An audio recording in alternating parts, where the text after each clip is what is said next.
Hello everyone, सबको आवाज़ आ रही है? ठीक है। और हिंदी तो आती है सबको यहाँ पे? तो हाँ, हिंदी और इंग्लिश दोनों ही आती है, तो इंग्लिश में रखेंगे अपना जो भी होगा।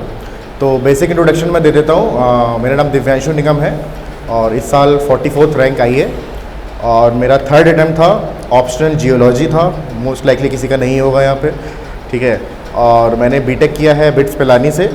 और बाकी तो यही फिर रही अपनी जर्नी जो रही है 3-4 साल की हो गई है, काफ़ी लंबी हो गई थी, तो अप्स एंड डाउन्स काफ़ी आते रहे हैं। और बेसिकली मैं इसको चाहूँगा कि डायलॉग की तरह रखें, बिकॉज मोनोलॉग तो आप लोगों ने बहुत लोग को सुने ही होंगे, सारी बातें वो ज्ञान तो सब एक ही जैसा ही देते हैं कि क्या करना है क्या नहीं करना है ना। तो इससे बेटर होगा ना कि थोड़ा आप लोग अपनी तरफ से कुछ स्पेसिफिक क्वेश्चंस पूछो तो मैं उसके बारे में बता सकता हूँ। अगर कुछ नहीं होगा तो फिर मैं अपना जो भी होगा वो बता दूँ। तो इट्स बेटर कि आप लोग थोड़ा स्पेसिफिक कोई क्वेश्चन पूछें तो उसके तहत कर सकते हैं। तो किसी की स्टार्ट करना है क्वेश्चन? मैं लखनऊ से ही हूँ बाय द वे, और यहीं से रहा है सब कुछ, और मोस्टली सेल्फ स्टडी से रहा है। लेकिन हाँ, टेस्ट सीरीज़ तो करी हैं सबकी, मेंस में प्रीलिम्स में सबकी, तो वो रहा है। और बाकी आप लोग कोई क्वेश्चन स्टार्ट करिए तो मैं उसके हिसाब से फिर करता हूँ। कोई आगे से इधर से कर सकता है स्टार्ट, किसी को पूछना हो कुछ भी। सब कुछ आता है तो फिर भाई करो। कोई क्वेश्चन नहीं है क्या? चलो फिर मैं ही स्टार्ट कर देता हूँ उधर से। हाँ हाँ जी। आपने बताया कि आपका तीसरा अटेम्प्ट था, तो हाँ पहले दूसरे में जब आप हाँ बीच में निकला या हाँ नहीं हाँ निकला, तो फिर कैसे जो है अपने आप को संभाला? देखिए, हाँ हाँ हाँ, ये काफ़ी लोगों का क्वेश्चन होगा ये। मतलब देखिए, ये पूरी जर्नी एक मैराथन है, ये आपको सबने बताया ही होगा, मैं कोई नई बात नहीं बोलूँगा। मेरे को भी यही बताया जाता था, अभी पिछले कुछ महीनों तक मैं उधर था, तो सेम ही है वो। तो हाँ, पहले अटेम्प्ट में जैसे मेरा प्रीलिम्स भी नहीं हुआ था, बट मैंने पढ़ा भी नहीं था फिर उसमें कि मतलब हो भी जाता तो मैं मेंस में तो पक्का ही फेल हो जाता, तो वो ठीक है। सेकेंड अटेम्प्ट में मैंने काफ़ी मेहनत करी थी, लेकिन फिर भी मेंस मेरा 10 नंबर से रह गया था। मेंस का सिलेक्शन फाइनल प्री हो गया था, मेंस में इंटरव्यू कॉल नहीं आई थी, और फिर फाइनली इस बार हुआ है। तो बात यही होती है कि अब कैसे अपने को रीओरिएंट करें, और कैसे जब लोज इतने आए तो क्या करें। तो उसके लिए देखिए, आपको सबसे इम्पोर्टेंट बात होती है ये जानना कि जैसा एक इंग्लिश में कहा गया है, कोट टाइप का है कि if you know the why to live for you can survive anyhow. That means कि अगर आपको क्या ये पता है कि आपको ये क्यों करना है, तो फिर कैसी भी परिस्थिति होगी आप उसको ऊपर कर सकते हैं। तो सबसे पहली बात है, आप ये पढ़ने आए हैं या प्रिपरेशन करने आए हैं, इसका रीज़न जानिए, आप क्यों करने आए हैं ये। अगर किसी के प्रेशर में करने आए हैं तो आपका सिलेक्शन नहीं होगा। आपको खुद इंटरनली मोटिवेट होना है कि मुझे ये करना है, बिकॉज ये जर्नी काफ़ी लंबी हो सकती है, 2-3 अटैम्प्ट लग सकते हैं। तो किसी के प्रेशर में आके करेंगे तो उससे बहुत मुश्किल होगा। आपको अपना वाई ढूंढना है। अब ये वाई कुछ भी हो सकता है, आपका खुद का ईगो सेटिस्फैक्शन, आपको समाज के लिए कुछ करना है, आपको किसी को प्रूफ करके दिखाना है, कुछ भी हो सकता है। मैं उस पर नहीं जा रहा हूँ आपको क्यों करना है ये चीज़, बहुत रीज़न हो सकते हैं, लेकिन एक रीज़न जरूर होना चाहिए, वही आपकी ड्राइविंग फोर्स होगा, है ना। तो यही आपको जब भी आप लो फील करोगे तो आप इसको आगे बढ़ाओगे। इसके लिए प्रैक्टिकल टिप ये भी हो सकती है, जैसे मैं भी करता था, कि अपना जो वाई है कि मुझे क्यों करना है, उसको एक पेपर में लिख लो और कहीं अपने ड्रॉर में डाल लो। जब तुम बहुत ज़्यादा वो कर रहे हो, फील होने लगो कि डाउन होने लगे, तो उसको जरूर देखो। जैसे कहते हैं ना कि whenever you want to quit remember why you started, कि क्यों आप करने आए थे। तो ये एक बहुत बड़ा रीज़न हो जाएगा। और फिर स्पेसिफिकली मैं अपने एग्जाम्पल से बताता हूँ कि जैसे चलो पहले अटेम्प्ट में फेल हुआ तो मुझे इतना दुख नहीं हुआ था, मुझे लगा था कि ठीक है यार, मैंने पढ़ा भी नहीं था मेंस के लिए, ऑप्शनल तो पढ़ा ही नहीं था। तो लेकिन जब सेकेंड अटेम्प्ट में फेल हुआ, और वो था 15 जनवरी 2020 को रिज़ल्ट आया था, रात में 1 बजे रिज़ल्ट आया था, वो काफ़ी वियर्ड था। तो उसके बाद जब मैं फेल हुआ तो मुझे, मतलब ऑनेस्टली बता रहा हूँ एकदम, अब तो ठीक है, कोई ब्रैगिंग वैगिंग नहीं है, लेकिन उस टाइम में मुझे दुख नहीं हुआ था, मुझे गुस्सा ज़्यादा आई थी कि यार ऐसे कैसे रिजेक्ट कर दिया यूपीएससी ने, मतलब इतनी मेहनत करी यार, कुछ भी नहीं। तो यार मैंने तो थोड़ा वो ईगो पे ले लिया था कि यार ये क्या गलत हो गया ये तो एकदम।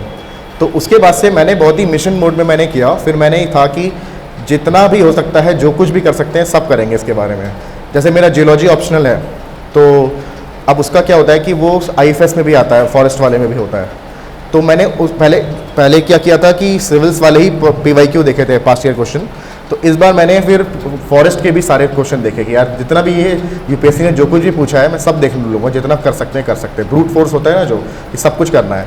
फिर इस बार ये भी था कि अब तो मुझे अपने आप को ही प्रूफ करना है कि यार करना नहीं तो मेरी मतलब खुद ही सेल्फ रिस्पेक्ट डाउन हो जाएगी, यार 2 बार रिजेक्ट कर दिया इन लोगों ने। तो इसलिए जब आप मिशन मोड में करते हो ना, जैसे आप देखो कि गवर्नमेंट की स्कीम्स भी होती हैं आजकल, बहुत मिशन मोड में होती हैं। तो मिशन मोड में करने का फ़ायदा ये होता है कि यू गेट टेंजिबल रिजल्ट्स, कि आपके पास कुछ एक टाइमलाइन होगी कि मैं इस महीने में ये करूँगा, इस 15 दिन में ये करना होगा, इतने टेस्ट देने हैं, इतना ये देना है, तो वो आपकी एक टाइमलाइन जब तक होती रहेगी ना, ऐसा कहा जाता है ना कि what doesn't get measured can not be improve. तो आपको एक टाइमलाइन करनी पड़ेगी कि आपको इतना ये करना है, ये करना है, ये करना है। तो आप एक तरीके से अपनी ही कंपनी, जैसे आप खुद अपने आप को कंपनी मानो, उसकी CEO हो फिर, तो आपको खुद को एक वो देना है कि मैं ये इतने दिन में ये करूँगा, इतने दिन में ये करूँगा। डेली टारगेट मत दो, वो बहुत ही फ्यूटाइल एक्सरसाइज होती है, वो डिप्रेशन ज़्यादा हो जाएगा उसको, क्योंकि हो तो पाता नहीं है। जब बनाते हो तो एकदम बढ़िया सा लग जाता है कि एकदम ही हम ही हैं सबसे बड़े। तो इसलिए 15 दिन का लगभग बना के रखो कि इतने दिन में मुझे ये कर लेना है। जैसे मान लो हिस्ट्री पढ़ रहे हो, तो अब जैसे डिवाइड कर लो कि इस हफ्ते मैंने 1885 कांग्रेस के बनने के बाद से लेकर फाइनल तक पूरा पढ़ लेना है इसमें। ऐसे ना डिवाइड कर लो टारगेट। पहले थोड़ा ज़्यादा टारगेट होगा, फिर बाद में खुद ही समझ में आएगा यार इतना हो। अगर बहुत आसानी से हो गया, मतलब तुमने एक हफ्ते का टारगेट दिया, तुम्हें 3 ही दिन में हो गया वो चीज़, तो अगली बार से ज़्यादा बड़ा टारगेट दो, है ना। तो इसीलिए आपको एक कंसिस्टेंसी बनानी है। फिर एक ये क्वेश्चन जो क्लीशे क्वेश्चन है बहुत, कि कितने घंटे पढ़ते हैं, इसका भी आंसर मैं कर ही देता हूँ कि देखिए आवर्स डिपेंड भी करते हैं, बहुत सब्जेक्टिव चीज़ भी होती है ग्रास्पिंग पावर के हिसाब से, लेकिन एक रफ एस्टिमेट होता है कि डेली आप 8 घंटा पढ़ें, है ना, मोर देन सफिशिएंट है। बट वहाँ पे डेली बहुत इंपॉर्टेंट वर्ड है, आपको कंसिस्टेंटली डेली पढ़ना है। They are no holidays. ये नहीं कि दिवाली आई तो 5 दिन दिवाली मना रहे हैं जाके, ठीक है। दिवाली होली सब आएगी लवासना में, वहाँ जाके बनाना जो बनाना है, ठीक है। तो आपको वो रोज़ पढ़ना है। फिर ये 8 घंटे भी वेरिएबल है कि आप जब प्री क्वालिफाई कर लोगे, जैसे आजकल जिन्होंने किसी ने दिया है यहाँ पे प्रीलिम्स इस बार, दियो कैसा रहा?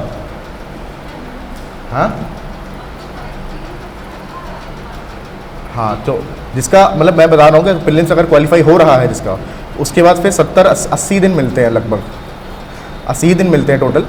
तो उसमें तो आपको फिर मतलब एकदम सब कुछ भूल भाल के पढ़ना है। फिर तो आप 10-12 घंटे ये पढ़ लो तो कोई बात नहीं है, उस समय कोई अपने को मर्जी नहीं दिखानी है ना। तो 8 घंटे रेगुलर वाली पढ़ाई, जब आपका जैसे आजकल चल रहा है कि अभी होना है कुछ, और जब एग्ज़ाम पास आ रहा है तो आपको फिर तो पूरा ही पढ़ना है, क्योंकि लिखना ही होता है, जितना लिखेंगे तो उसमें टाइम लगेगा। तो ये वही हो गया। फिर आप क्या करो, जैसे एक मैं जनरल बता देता हूँ कि स्ट्रैटेजी में क्या है कि जैसे डाउन फील कर रहे हैं, तो डाउन फील करने में क्या होता है कि अपने दिमाग, जैसे मैं काफ़ी बुक्स भी पढ़ता हूँ नॉन फिक्शन टाइप की, तो ब्रेन के ऊपर मैंने काफ़ी पढ़ा है कि that you can very well fool your brain. तो उसको कैसे कर सकते हैं कि जब आप नहीं बोलते हैं कि खाली दिमाग शैतान का दिमाग होता है, तो जब आप खाली बैठे हो तब आप ओवर थिंक करोगे कि यार क्या करें, नहीं फेल हो गए तो, पेपर में ये आ गया तो, इंटरव्यू में ये पूछ लिया तो इट्स बेटर कि आप अपने माइंड को इंगेज रखो। उसके लिए क्या है, जो मैंने बोला मिशन मोड में पढ़ोगे, तो मिशन मोड में आपके पास हमेशा एक टारगेट्स होंगे थोड़े थोड़े, तो आप हमेशा उन जैसे बोलते हैं बी माइक्रो एम्बिशियस, कि आप उन टारगेट्स को जल्दी जल्दी करो। तो आपके पास हमेशा रहेगा यार इस हफ्ते तो यार हिस्ट्री में ही करना है, ज्योग्राफी में ही करना है, तो आपको ज़्यादा समझ में ही नहीं आएगा। फिर आपको ये भी एक मोटिवेशन रहेगा कि यार मैं पढ़ तो रही हूँ ना, तो फिर अच्छा ही काम हो रहा है, उसी डायरेक्शन में कर रहा हूँ, पार्टी तो कर नहीं रहा हूँ। तो इससे भी आपको निगेटिव थॉट्स कम होंगे कि देखो थॉट्स ला के तो कुछ होगा नहीं, काम ही करना पड़ेगा उसमें। तो अपने माइंड को बिजी रखो, कुछ काम कर रहे हैं। एक और है, जब बहुत ही ज़्यादा कहो कि बिल्कुल ही दिमाग ख़राब हो रहा हो, तो क्या करना है, तो अपने माइंड को कंस्ट्रक्टिवली इंगेज रखो। वो कैसे, जैसे रीडिंग, देखो एक तो होता है स्लीपिंग, सो सकते हो, ठीक है, लेकिन वो अच्छी नहीं होती चीज़। मतलब 6-7 घंटे से ज़्यादा सोना नहीं है किसी को भी यहाँ पे। वो 8 घंटे वाला ना, वो बाद में सोना जाके जितना सोना है। अभी ना 6 घंटे ही टारगेट बना के रखो। कुछ लोग बहुत सोते हैं, दिन में 24 घंटे में 6 घंटे सो, 6 से 7 हो जाए मैक्सिमम, उससे ज़्यादा नहीं। तो सोना तो चलो एक है ही है, उससे भी काफ़ी रिलैक्स हो सकता है। ऐसा नहीं है कभी बहुत ही लो फील करो तो सो जाओ, रिफ्रेश हो जाता है माइंड। सेकंड पॉइंट क्या हो सकता है कि आप लिखो। अब लिख में आप जैसे डायरी भी लिख सकते हो, लिखना हो कुछ मान लो। इससे बेटर है कि अपने नोट्स लिखो, नोट्स को कट आउट कर दो, आंसर राइटिंग कर लो। इसका रीज़न ये है कि जब आप लिखते हैं तो आपका माइंड बहुत ही एक्टिवली इंगेज हो जाता है, क्योंकि पढ़ तो आप किताब रखे रहो दिन भर, एक में 2 ही पेज पढ़े, लेकिन अब लिखोगे 1 घंटे में पता चला 4 लाइन लिखी, तो खुद ही शर्म आ जाएगी, क्योंकि आप देख रहे हो कि खाली पेज पड़ा है नीचे, है ना। तो अपने माइंड को फीडबैक मिलता है कि यार ये कुछ नहीं कर रहा, मैं टाइम वेस्ट कर रहा हूँ। तो इसलिए लिखना, और इससे आपका बेटर भी है कि राइटिंग प्रैक्टिस इंपॉर्टेंट होगी, और अपने थॉट्स को अच्छे लिख सकते हो, और अपने नोट्स भी बन रहे हैं तुम रहे। तो ये एक बहुत ही अच्छी एक्सरसाइज है, प्रैक्टिकल एक्सरसाइज भी है, यूपीएससी के लिए एक्सरसाइज है।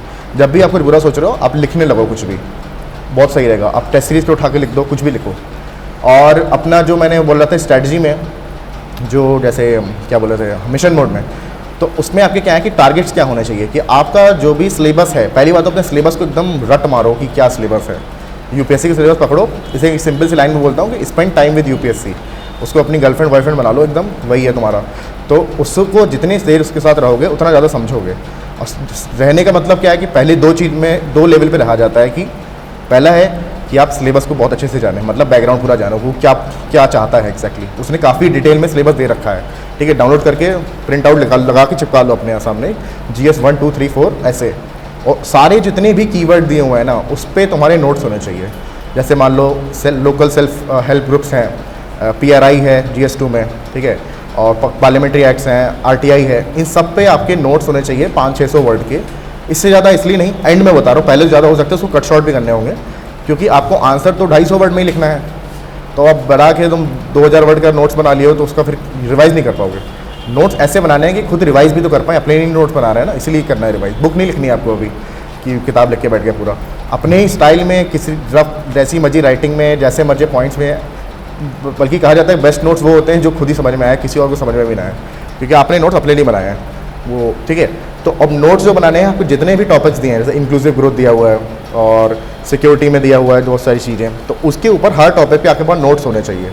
अब ये नोट्स आएगा कि कहाँ से बनाएं, ठीक है। तो कहाँ से बनाने की बात हो जाएगी कि आप कहीं से भी बनाओ, कोई बुक हो।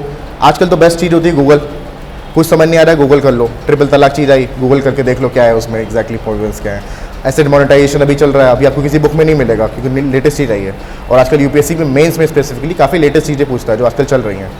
तो वो आप किसी भी कोचिंग से पढ़ लो, डे में भी मिलता है, बहुत जगह मंथली अफेयर्स आते हैं उसमें मिल जाएगा आपको चीज़ें।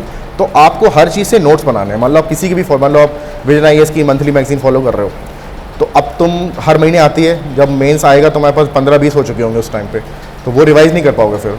तो आपको हर टॉपिक पे नोट्स बनाने हैं। उससे भी जैसे मान लो आपको बैंकिंग पे कोई चीज़ नई चीज़ आई, ठीक है, तो बैंकिंग आपने एक बना रखा होगा अपने। मैं तो कहता हूँ डिजिटल नोट्स बनाओ, वैसे मैं बनाता था, आपको अगर वैसे बनाने हैं तो वो भी बन सकते हैं, A4 लेके, डैट वो तुम्हारी डिस्क्रिप्शन पे है जिसपे जो सही होगा।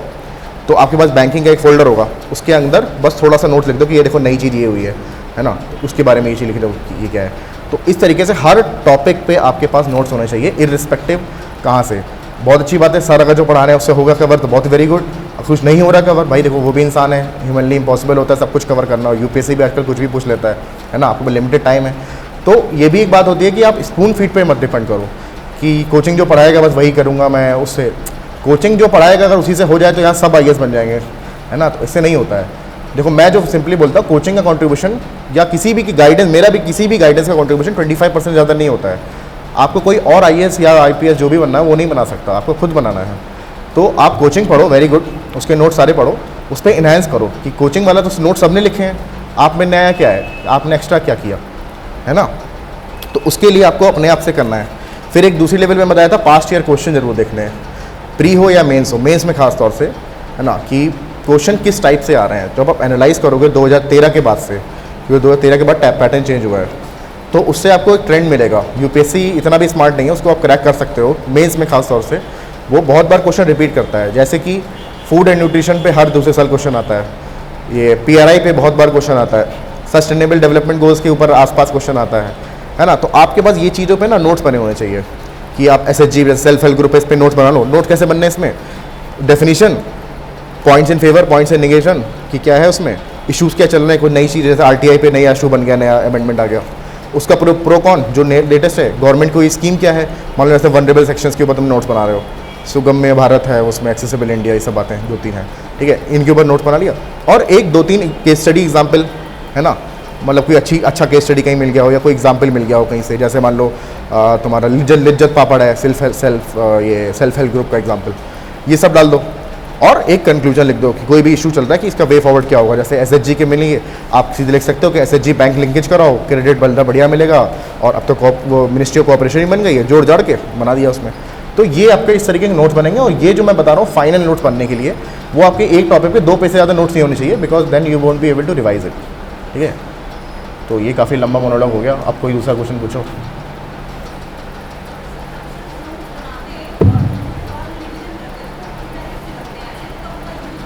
हाँ,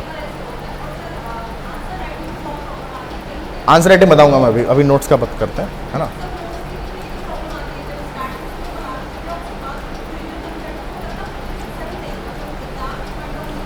हाँ बिल्कुल सही जेन्युइन यही होना चाहिए। जैसे मेरे भी पहले नोट बहुत बल्कि बन जाते थे, मैं पहले 5-5 घंटे पेपर पढ़ता था।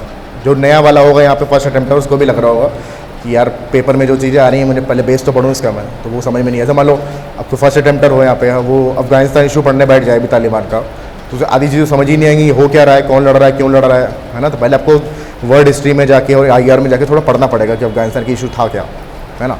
तो इसमें जो तुम्हारा डाउट है यही कि बहुत बल्कि हो जाते हैं। इसीलिए मैं बोल रहा था कि जब तुम डिजिटल नोट्स बनाओगे, है ना, डिजिटल मतलब कोई भी ऐप पे, मेरे ख्याल सब लैपटॉप तो यूज़, कंप्यूटर यूज़ तो करते ही होंगे यहाँ पे, ऐसा तो कोई है नहीं। उससे बेटर होता है, मैं ये नहीं कह रहा वही बेस्ट है, उससे बेटर क्या होता है कि आप उसको एडिट बहुत आसानी से कर सकते हो, कि जो चीज़ें फालतू लग रही हटा दो, है ना। कोई आपने लंबा सेंटेंस लिखा है कि women are subjected to dowry and this, सीधे लिखो वुमेन शुड डाउरी, खत्म। तो आपका क्या होगा, आपको देखने में वो खाली खाली लगेगा, छोटी छोटी कीवर्ड्स लिखे हैं आपने। सेंटेंस फॉर्मेशन तो आपके ऊपर कॉन्फिडेंस होगा कि मैं लिख ही लूँगा, सेंटेंस बनाना है, आपको कीवर्ड पता होना चाहिए। तो इसलिए जब आपने नोट्स रिवाइज कर रहे हो तो हमेशा इस सेंस में रहो कि इसको कट शॉर्ट करना है, ये छोटा छोटा फालतू चीज़ें हटाओ, है ना। तो इसलिए आपको बार बार अपने नोट्स को रिवाइज भी करते रहना है, उसी से आप कट शॉर्ट करोगे। और जो फालतू की चीज़ें हैं या जो चीज़ें आपको इंटरनलाइज हो चुकी हैं, है ना, अब मान लो जैसे वुमेन इशूज़ ही है, अब बेसिक चीज़ें आपको पता है ना कि यार, अब तुमने स्टार्टिंग में नोट्स में सब लिखा होगा कि सेक्स अब्यूजल है, डाउरी है, ट्रिपल तलाक, इतनी, अब तुमको बेसिक चीज़ें पता है। अब तुमको क्या है कि उसमें वैल्यू एनहांसमेंट चीज़ें लिखनी है बस, तो उतनी चीज़ें लिख दो बस उसमें। तो इससे क्या होगा, जब रिवाइज करोगे तो आपको पता रहेगा, कॉन्फिडेंस भी रहेगा कि देखो बेसिक मुझे आता है, इसके ऊपर ये पॉइंट्स और अच्छे लिख दूँ मैं तो बहुत मज़ा आ जाएगा, है ना। क्योंकि बेसिक क्या होता है, जब आप मेंस में पहुंचोगे तो बेसिक वो सबको आता होगा, जो भी मेंस लिख रहे हैं। 10,000 लोग मेंस लिख रहे हैं ना, उसमें से 7-8 हज़ार को ऑलमोस्ट एक बेस लेवल आता ही आता है, क्योंकि फिल्टर लग चुका है। 9 लाख बैठे, 5 लाख बैठे एग्जाम देने, उससे तुम 10,000 पे आए हो, तो एक बहुत बड़ा फिल्टर तो लग ही चुका है। तो उस समय आपको ना हर फाइट मार्क के लिए फाइट है फिर वो, कि अब आपको कुछ एक्स्ट्रा करना है। तो इसलिए वैल्यू एडिशन, अब वैल्यू एडिशन में क्या करते हैं आप नोट्स में भी, जैसे कॉमन नोट्स तो सबके बन ही रहे हैं, फिर वैल्यू एडिशन में आप क्या करते हो, पहली चीज़ है कोट्स, अच्छे कोट्स रखो हर टॉपिक पे, एजुकेशन पे, हेल्थ पे, करप्शन पे, इस सब पे कोई कोट्स मिल रहा हो कहीं से, वो सब हो। GS4 में तो कोट्स बहुत काम के होते ही हैं। देन आपका सेकंड क्या होता है, committees, Sachar committee, Punchhi commission, Sarkaria committee, ये सब के, ये जो प्री में पढ़ते थे नाम, उसका जो कमेटी की रिकमेंडेशन है, जैसे मान लो प्रकाश सिंह जजमेंट है, जजमेंट्स हो गए, कोई भी पुलिस रिफॉर्म पे क्वेश्चन आएगा, आपको प्रकाश सिंह जजमेंट तो लिखना ही लिखना है उसमें, 2-3 पॉइंट उसके, है ना। पढ़ा ही होगा सबने प्रकाश सिंह जजमेंट, अगर नहीं पढ़ा तो पढ़ लेना, 5 पॉइंट है उसके। तो जजमेंट्स हो गए। ट्रिपल तलाक पे कोई क्वेश्चन आया तो आपको वो लिखना पड़ेगा, जजमेंट जो आया था उसको, बानो, सारा बानो क्या नाम है उनका, है ना। और 377 क्वेश्चन आया तो नवतेज सिंह चौहर का लिखना है। तो आपको ये चीज़ें लिखोगे ना, ये आपके वैल्यू एडिशन है। बाकी देखो सबको पता है 377 सेक्शन क्या है, लेकिन अब जब आप लिखो कि Supreme Court recently pronounced in the Navtej Singh Johar case फला फला, तो एक तो आपको आंसर वो क्रेडिबिलिटी मिल गई कि आप जो लिख रहे हो वो सुप्रीम कोर्ट ने बोला है, आपका ऊपर आपका खुद का व्यू नहीं है। और आपको ये भी दिखा दिया कि मैं पढ़ा लिखा हूँ, मैंने आता है ये चीज़, मैंने पढ़ी ये चीज़। तो ये वैल्यू एडिशन है। और स्टैट्स वो बहुत इंपॉर्टेंट है, आपको बेसिक जो है ग्रोथ रेट कितना चल रहा है, रेपो रेट कितना चल रहा है, MMR कितना है, IMR कितना है, ये भले ही फैक्चुअल चीज़ें हैं और ये UPPSC टाइप की वाली चीज़ें हैं, लेकिन यहाँ भी बहुत काम आती हैं। आप जब फैक्ट्स लिखोगे, मान लो जैसे इकोनॉमिक सर्वे का कोई आपने लिख दिया फैक्ट कि उन्होंने बोला था, जैसे 2017 इकोनॉमिक सर्वे में बोला गया था कि 67% या कितनी मिलियन लड़कियाँ अनवांटेड टाइप का है, उन्होंने बोला सेट सन मेटा प्रेफरेंस करके एक टर्म आया था उनमें, है ना। तो वो आप कहीं भी लिख सकते हो जब आपका रिप्रोडक्टिव हेल्थ के बारे में बात कर रहे हो कि आपके लोग लड़कियों को रिप्रोडक्टिव राइट्स नहीं मिल रहे हैं। तो इसको आप इकोनॉमिक सर्वे से जब बैक कर दोगे तो आपको बहुत ही ज़्यादा अच्छा पॉइंट मिल जाएगा लिखने के लिए कि सन मेटा प्रेफरेंस अगर आपने वर्ड यूज़ कर दिया तो अगर कोई भी सामने वाला जानने वाला उसको पता चलेगा कि इस बंदे ने इकोनॉमिक सर्वे पढ़ा है। ठीक है, अब इकोनॉमिक सर्वे पूरा नहीं पढ़ना है, उसकी जिस्ट आती है, शायद DIS की भी आती है, ऑलमोस्ट सबकी ही आती है, वो पढ़ लेना बस, उसमें मेन पॉइंट्स क्या है, आपको पूरा उसमें PhD नहीं करनी है। तो वैल्यू एडिशन जो पॉइंट है ये बहुत इंपॉर्टेंट है आपके। और वैल्यू एडिशन में आपके डायग्राम्स बहुत इंपॉर्टेंट है कि आप हर चीज़ का डायग्राम बनाओ। मान लो RTI का क्वेश्चन है तो RTI का बेसिक फ्लो चार्ट बना दो कि कैसे कैसे चलता है चीज़ ये। ठीक है, कोई भी मान लो जैसे कार्बन नैनो ट्यूब पे क्वेश्चन आया था एक बार, तो आप कार्बन नैनो ट्यूब के एक छोटा सा डायग्राम बना दो, एक पतला सा लाइन होगा उसमें, बिल्कुल बेसिक सा, जो कि 30 सेकंड के अंदर बन जाए, है ना। ग्रीन हाउस इफेक्ट है उसका एक डायग्राम बना दो, ग्लोबल वार्मिंग, तो डायग्राम, कमेटी के नाम, जजमेंट, और कोई अमेंडमेंट, बड़ा मेजर अमेंडमेंट, मान लो जैसे कोई क्वेश्चन आया तुम्हारा सेकुलरिज्म पे, तो आप कहीं ना कहीं डालो कि 42nd अमेंडमेंट में ऐसे हो गए इंडिया को सेकुलर कंट्री बनाया गया था, प्री अमेंडमेंट डाला गया था। तो इससे आपका वैल्यू एडिशन बनता है सब चीज़ों पे। ठीक है, और कोई इधर आके बोलो, मुझे समझ ही नहीं आ रहा। डायग्राम के एग्जाम्पल देखो, डायग्राम के एग्जाम्पल जैसे पहली बात तो स्पाइडर डायग्राम बनते हैं कि कोई भी इशू आया, मान लो आ गया बैंकिंग इशूज़ क्या हैं, बैंकिंग इशूज़ 1 2 3 4 ऐसे बैंकिंग इशू गोला बनाओ, 1 2 3 4 5, तो इतनी बड़ी तो एरिया कवर हो गया तुरंत और आपके 5-6 पॉइंट लिख गए। ठीक है, मैंने अपनी कॉपी डाली हुई है मेरे चैनल पे, वहाँ देखना, उसमें बहुत सारे बना रखे हैं मैंने। ठीक है। मॉडल एनालिसिस एथिक्स का है। अब उसमें होता है कि ये क्या होता था, इंटीग्रिटी का कोई एक ट्रायंगल बनता है कि इंटीग्रिटी सबसे ऊपर चीज़ होती है, उसके ऊपर कंपैशन और ये सब बातें होती है, तो एक ट्रायंगल बना दो, है ना, इस टाइप की चीज़ें। तो अपने आप को खुद बनाने हैं आपको डायग्राम, जो अपने नोट्स बना रहे हो ना तब डायग्राम बनाने हैं आपको। जैसे एक बार क्वेश्चन आया था कि ऑर्गेनाइज क्राइम और टेररिज्म में क्या है, तो मैंने उसमें बीच में गन बना दी थी, मतलब बहुत ही बेवकूफ़ी का, लेकिन अच्छा लग रहा था वो देख के मन का। एक बार आया था उसके ऊपर ये किसी टेस्ट सीरीज में आया था, उस पर ये काऊ वाऊ के ऊपर आया था कुछ, मतलब बोवाइन पॉलिसी के बारे में, तो मैंने लिटरली उसमें गाय बना दी थी उसमें, तो उसमें मुझे गुड भी मिला था कि अच्छा था कि आपने ना, क्योंकि इसके लिए क्या इंपॉर्टेंस क्या है इसकी, कि जब आप पैराग्राफ फॉर्म में लिख रहे हो ना, और खास तौर से जो ह्यूमैनिटीज़ बैकग्राउंड से आते हैं, BA वाले जो होते हैं, तो उनकी आदत होती है कि वो पैराग्राफ फॉर्म में लिखते हैं सब कुछ। तो इससे दो प्रॉब्लम होती है, एक तो क्या है, आपको लिखना बहुत पड़ता है ना, क्योंकि आपको अपनी कॉपी भरी भरी दिखानी है तो लिखना है। सेकंड क्या हो जाता है, आप खुद की राइटिंग स्पीड कम हो जाती है, क्योंकि आप पूरा पूरा सेंटेंस लिख रहे हो, पूरा दा सारे प्रपोजिशन और सारे का ये सब जोड़ जाड़ के साथ जितनी अंग्रेजी की जितनी चीज़ें सब लिखना पड़ रहा है। इससे बेटर होता है कि आप दो तरीके होते हैं, या तो डायग्राम बना दो सीधे ऐसे ऐसे, या फिर क्या होता है वो इंडेंटेशन कर दो। जैसे हर 15 नंबर क्वेश्चन में 2 क्वेश्चन होते हैं हमेशा, ऑलमोस्ट हमेशा।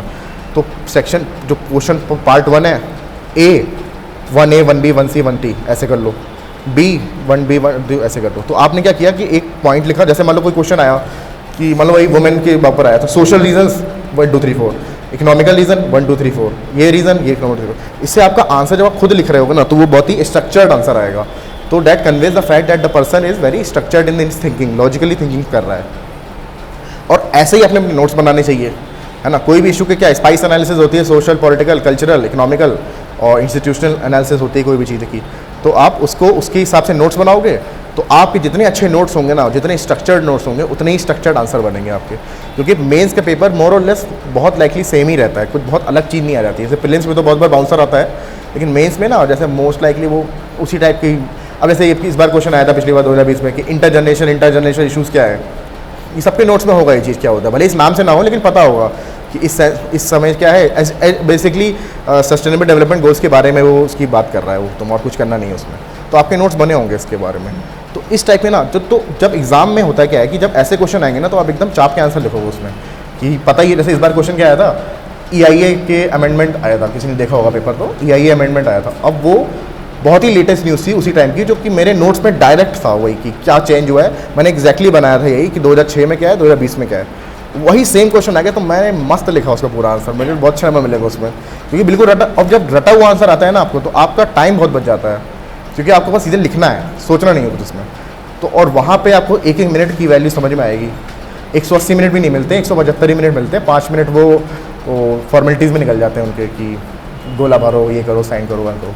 तो टाइम मैनेजमेंट इसलिए बहुत इशू होता है कि जब जितना चाहो, जितना कर सकते हो, उतना पेपर को प्रेडिक्टेबल बनाओ कि क्या क्वेश्चन आ रहे हैं उसमें।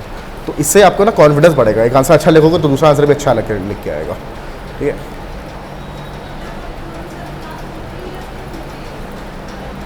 ट्वेंटी ईयर्स के इकोनॉमिक सर्वे नहीं, देखो 1 साल का ही कर लो, 2 साल, और तो मैं 3 अटेम्प्ट निकल गए मेरे, इसलिए मुझे पता है 2017 का ऐसा नहीं है, अब तुम्हें पढ़ना नहीं है मुझे। और ज़्यादा तो होता है ना, कभी नोट्स मिल जाएंगे तो वो पढ़ लो, लेकिन 1-2 साल का मोर देन एनफ है ना। जैसे पिछली बार का मैं कोविड बहुत अच्छे से कवर किया है, इस बार भी जो आएगा उसमें भी शायद करें। तो कोविड वाले में बहुत अच्छी केस स्टडीज़ मिलेंगी तुमको, क्या क्या कर सकते हैं। जैसे 2018 वाले में जुडिशरी के ऊपर उन्होंने काफ़ी कमेंट किए थे, तो वो आप कहीं भी लिख दो। जैसे उसमें एक बहुत अच्छा कमेंट था क्या कि government is the biggest litigant. तो ये क्या बताती है कि गवर्नमेंट ही आधे से ज़्यादा केस तो गवर्नमेंट ही लड़ रही है जाके, तो मतलब पब्लिक के लिए तो टाइम ही नहीं मिल रहा है ना। और government is the biggest loser भी है, ज़्यादातर केस हार जाती है गवर्नमेंट, है ना। इसका मतलब क्या है कि आपके रूल्स और लॉज इतने एम्बिगुअस हैं कि वो क्लियरिटी नहीं मिल रही है। देखो कोर्ट में कोई कब जाता है, जबकि रूल्स और लॉज क्लियर ना हो, तभी तो कोर्ट इंटरप्रेट करेगा उसको। अगर कोई चीज़ लिखी है कि ये क्राइम है, तो ये क्राइम है, उसमें कोर्ट क्या बोलेगा, है तो है। इसका मतलब क्या है कि अपने जो रूल्स हैं, रेगुलेशंस हैं, उसको आप रिफाइन करो। जैसे जो प्राइम मिनिस्टर साहब बोलते नहीं है कि फालतू के रूल्स है, जो ऑब्सोलीट रूल को हटाया जा रहा है, स्कैवेंजिंग ऑफ रूल्स करा जा रहा है। कितने सारे एक्ट, 100-150 एक्ट तो हट गए हैं फालतू के, है ना।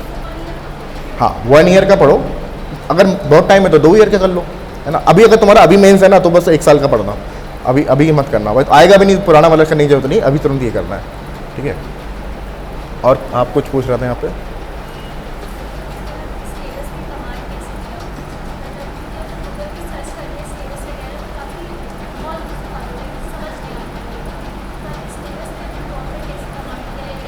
देखो सिलेबस तुम्हारा नोटिफिकेशन में पूरा सिलेबस डिफाइंड है बहुत अच्छे से। पानी मार दीजिए, पानी मार दीजिए, है ना। कि सिलेबस बहुत अच्छे से डिफाइंड है। जैसे उसमें लिखा हुआ है कि इंक्लूसिव ग्रोथ एक पार्ट है, उसमें आप अपने नोट्स बनाओ। अब कहीं भी गूगल पे लिखो इंक्लूसिव ग्रोथ, कोई भी टॉपिक लिखो, आगे यूपीएससी डाल दो उसके। सिक्योरिटी इशूज़ क्या है, बॉर्डर मैनेजमेंट का एक लिखा हुआ है बॉर्डर मैनेजमेंट। अब बॉर्डर मैनेजमेंट में लिखा है तो आपको अपने आप समझ जाना चाहिए कि आपका जो चाइना से चल रहा है आजकल, उधर अफगानिस्तान से है, इधर जितने में है ना सारे इश्यूज़ आ गए उसमें। तो जब इस तरीके का बन जाएगा तो आपको नोट्स अपने आप वैसे ही समझ में आएंगे। और GS1 में तो काफ़ी डिफाइंड सिलेबस है। आपको क्या है, मॉडर्न इंडिया, जैसे GS1 में मेडिवल इंडिया तो पार्ट है नहीं, लेकिन हिस्ट्री पार्ट नहीं है, आर्ट एंड कल्चर वाला पार्ट है उसमें, है ना। तो इसको आपको पढ़ना पड़ेगा। तो जो भी लिखा हुआ है ना उसको आप समझो कि वो क्या पूछना चाह रहा है इस चीज़ में। जैसे डिस्ट्रीब्यूशन ऑफ वर्ल्ड रिसोर्सेज है एक पार्ट, उसमें लिखा हुआ है। तो आप इसको समझिए कि मेन जो न्यूज़ में भी है, जैसे ऑयल, शेल गैस, इस टाइप की जो है ना आजकल पॉलीमेटाइलिन नॉन रिड्यूसिबल PMN, तो इस बार शायद क्वेश्चन भी आया इसके बारे में कोई। तो ये चीज़ आपको पता होनी चाहिए कोई चीज़ कहाँ पे है ना। फिर आप जब पास्ट ईयर क्वेश्चन देखोगे ना, ये बहुत इंपॉर्टेंट चीज़ है, तो आपको खुद समझ में आएगा वो क्या पूछ रहा है। जैसे क्या होता है कि यूपीएससी खासतौर से मेंस में कभी इवेंट्स नहीं पूछता, बहुत रेयरली होता है कि कोई इवेंट पूछे। वो हमेशा वो इशू पूछता है कि सिक्योरिटी इशू क्या है, इसमें क्या इशू चल रहा है। जैसे OGW का क्वेश्चन आया था 2019 में, ऑन ग्राउंड वर्कर्स डाला, तो वो एक इशू है कि स्लीपर सेल्स वाला बेसिकली वो इशू है ना। वो एक पूरा इशू है, कोई इवेंट नहीं हुआ है। तो आपको उस तरीके से तो पढ़ना है इशू बेस्ड में कि बैंकिंग रिफॉर्म एक इशू है। अब स्पेसिफिक कोई पूछेगा तो नहीं, है ना। तो वो चीज़ें नहीं करनी आपको इशू बेस्ड लेके करना है कि कोई भी चीज़। RTI एक इशू बन चुका है अब, है ना, because of the latest thing. Judiciary reforms एक इशू बन गया है। जब अभी कुछ साल पहले वो वाला इशू बना था क्या कि मास्टर ऑफ द रोस्टर, वो भी एक डिफरेंस क्या है, एथिक्स क्या है। सुनने में सब एक चीज़ जैसे मान लो कहते हैं डिफाइन एंगर, तो एंगर सबको पता है क्या, लेकिन डिफाइन नहीं कर पाओगे, डिफाइन हैप्पीनेस भी नहीं कर पाओगे। तो इस टाइप की चीज़ें जो है ना, ये आपको कहीं भी मिल जाए, किसी कोचिंग से मिल जाए, लेक्सिकन से मिल जाए, मुकुल पाठक सर के नोट्स आते हैं उससे मिल जाए, जहाँ भी मिल जाए, गूगल कर लो, कहीं भी मिल जाए। मैं ये नहीं कह रहा कि यहीं से पढ़ो वहीं से पढ़ो, आपको चीज़ पता होनी चाहिए इर्रिस्पेक्टिव कहाँ से पढ़ रहे हो वो चीज़ आप। तो उस पर आप हर चीज़ पे नोट्स बनाओ, ठीक है। सारे कीवर्ड्स जितने भी हैं मैंने अपने चैनल पे डाल भी रखे हैं वैसे अपने जो मेरे खुद के नोट्स हैं, लेकिन आप खुद बनाओ तो ज़्यादा बेटर रहेगा। वो आप जब नोट्स बनाओगे तो आपको खुद समझ में आएगा कि ये क्या है। और क्वेश्चन भी यही पूछे, प्रोबेबिलिटी इन गवर्नेंस बहुत बार पूछा जाता है। तो प्रोबेबिलिटी इन गवर्नेंस की आपको डेफिनेशन पता होना चाहिए कि वो क्या एग्जैक्टली वर्ड्स क्या हैं। और उसमें क्या होता है कि इथिक्स में कीवर्ड्स की बहुत इंपॉर्टेंस है। जैसे मान लो होता है कॉग्निटिव डिसोनेंस, ये आपको कहीं डालना, सोशल जस्टिस, है ना। तो यही चीज़ जब आप डालोगे तो आपका आंसर अलग लगेगा। वरना तो देखो उसका ऐसा क्वेश्चन होता है कि सब लोग आंसर लिख लेंगे उसमें, है ना। कोई ऐसा अलग चीज़ नहीं, बस सिंपल सी बात है कि importance of integrity in public service बहुत बार क्वेश्चन बनता है, तो सब लोग लिख देंगे इसमें आंसर। लेकिन आप उसमें थोड़ा अच्छे से लिखो कि अच्छी चीज़ कि इथिकल डिलेमा को करने के लिए ये जो टर्म हैं अच्छे ये आप उठा के लिखो तो आपको सही लगेगा। और फिर ये हो गया। और फिर एग्जाम्पल्स बहुत इंपॉर्टेंट है, और एग्जाम्पल्स आप पेपर रीडिंग से लिखवा लोगे। तो जब न्यूज़पेपर पढ़ रहे हो तो मैं 2-3 तरीके से पढ़ा जाता है। एक तो है कि आप अपने GS के नोट्स बना रहे हो, ठीक है, एक वो हो गया, वो बनाते रहो जो भी आ रहे हैं। सेकंड क्या होता है, आप अपनी आर्टिकुलेशन स्किल अच्छा करने के लिए कि लिखना कैसे, लिखने का अंदाज़, वो आप जब एडिटोरियल पढ़ोगे इन रॉ फॉर्म, जब एग्जैक्ट आता है उसका समरी नहीं, एक्चुअल एडिटोरियल, तो आपको समझ में आएगा कि वो कैसे लिख रहे हैं वो चीज़। क्योंकि वो बहुत नामी गिरामी लोग मतलब C राजा मोहन लिखते हैं इंडियन एक्सप्रेस में इसके ऊपर, इंटरनेशनल रिलेशंस के ऊपर। तो वो आप जब पढ़ोगे तो आपको समझ में आएगा कि how to actually balance out the opinion, कैसे आप अपना आर्टिकुलेशन करके लिख रहे हो। तो ये फिर थर्ड पॉइंट होता है न्यूज़पेपर रीडिंग का कि आप अच्छे एग्जाम्पल्स ढूंढो। जैसे कोविड में बहुत एग्जाम्पल्स आए हैं, है ना, लीडरशिप के, कम्युनल हार्मनी के, है ना, एम्पैथी के, कंपैशन के, बहुत एग्जाम्पल हैं इस टाइप के। पब्लिक सर्विस के तो भर भर के एग्जाम्पल है। कुछ कितने लोग तो फ्रंट लाइन लोग they have died on the duty, है ना। तो इस टाइप के एग्जाम्पल्स आप ढूंढो, और जितने रियल लाइफ एग्जाम्पल लिखोगे ना उतना अच्छा लगेगा सुन के। और फेमस एग्जाम्पल थोड़े, है ना, जैसे IAS YAS कितने लोग को कोविड हुआ। जैसे यहीं लखनऊ के DM थे अभी जो हैं अभिषेक प्रकाश सर, इनको पूरी टीम उनको कोविड हो गया था, ये लोग सब लोग चले गए थे अंदर, लेकिन फिर भी उन्होंने उनको मेंटेन कर रखा फ़ोन से करके।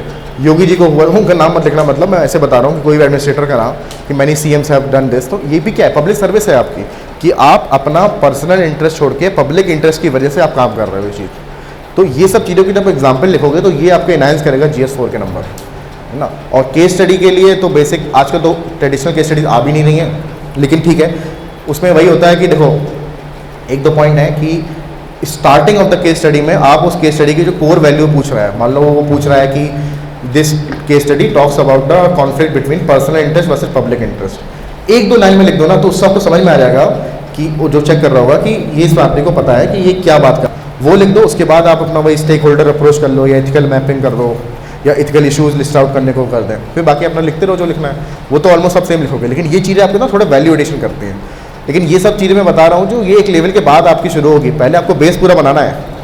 ये सब चीज़ें वो हैं जो आपकी रैंक इंप्रूव कराएंगी। पहले आप पास करने के लिए आपको एक बेस बना देना है कि यार कुछ भी आएगा मैं लिख तो दूंगा। अब आपको क्या है, इस कमेटी के नाम डालना, स्टैट्स डालना, ये सब आपकी ना ये होता है वैल्यू एडिशन। लेकिन पहले वैल्यू तो बनाओ, एडिशन तो बाद में होगा, है ना। वैल्यू बनाने के लिए आपको बेसिक पूरा पढ़ना है जितनी चीज़ें। तो फिर 18, 19, 20 क्या लिखते हैं ना, समझ लीजिए अच्छा वैसे वाला बोल रहा हूँ। एग्जॉस्ट हो जाते हैं। हाँ। तो देखो, हाँ चलो आंसर राइटिंग कर ही देते हैं, बहुत सारे आ रहे हैं इसमें। देखो answer writing is the most important part, इसी से आपका सिलेक्शन होगा, ठीक है।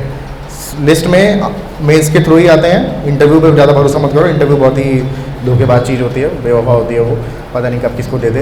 तो आपको मेंस को बहुत अच्छे करके आना है, और मतलब जब अच्छे करके आना है कि मतलब आपको इस एग्ज़ाम साइकिल से निकलना है, दैट मीन्स कि आपका कट ऑफ से कम आराम से 80, 90, 100 नंबर ऊपर होना चाहिए, है ना। जैसे मेरा इस बार कट ऑफ प्लस 92, 94 था, ठीक है, तभी मिलेगा आपको IAS में अगर आना है, इतना तो करना है।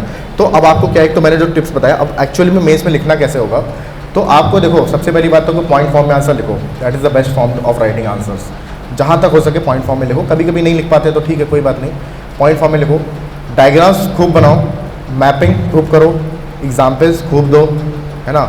और जितने अच्छे एग्जाम्पल दे सकते हो दो। जैसे मान लो कोई भी क्वेश्चन, और मैपिंग तो मैं बता रहा हूँ बहुत ज़्यादा, कोई भी ज्योग्राफी का क्वेश्चन है या सिक्योरिटी इशू का क्वेश्चन, मान लो बॉर्डर सिक्योरिटी पे क्वेश्चन आया, जस्ट मेक इंडिया का डायग्राम, बता दो कहाँ का क्या इशू चल रहे हैं, बस छोटा छोटा करके लिख दो उसमें, और तुरंत इंडिया का मैप तो आप 5 सेकंड में बना दो, ऐसा प्रैक्टिस होनी चाहिए।